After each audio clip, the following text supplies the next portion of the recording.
नमस्कार।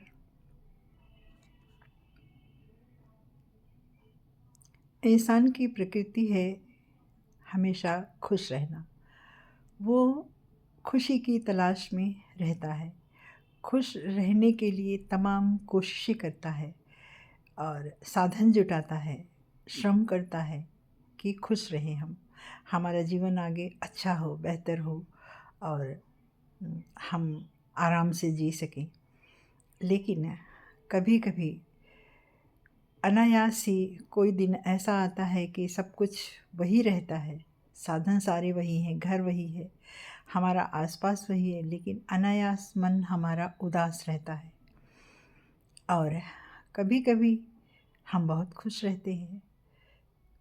हर चीज़ हमें अच्छी लगती है। मिट्टी, पानी, हवा, घर, सब चीज़ अच्छी लगती है।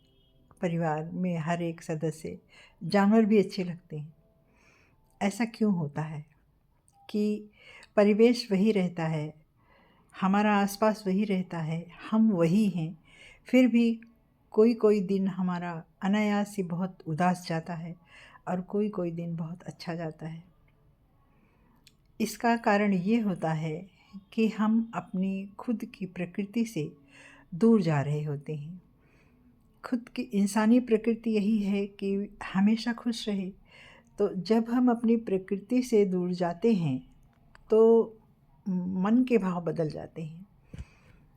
अपनी प्रकृति में रहना, स्थिर रहना योग कहलाता है।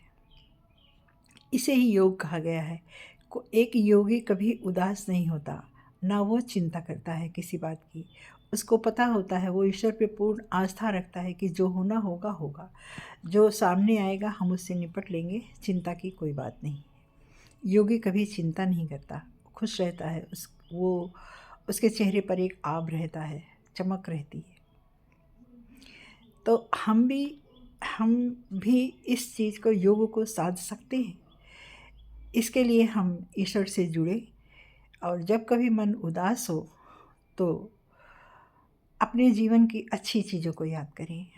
आपने जो अच्छा किया, आपको जो अच्छा मिला, आपने के दिन जो अच्छे थे, उसको याद करिए, खुश रहिए, हंसिए।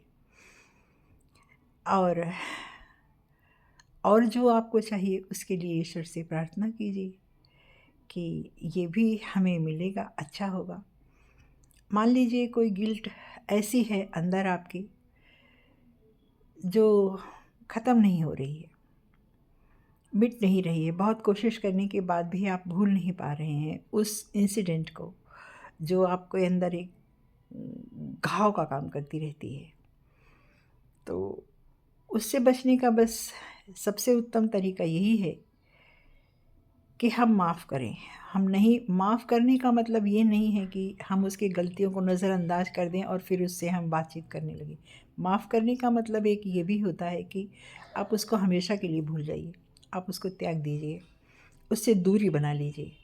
कोई ज़रूरत नहीं उसे हमारे जीवन में आने की। तो इस तरह से हम अपने आप को बदल सकते हैं और ईश्वर के प्रति जुड़कर उसकी नेमतों को याद करके खुश रह सकते हैं, हमेशा खुश रह सकते हैं। धन्यवाद। धन्यवाद।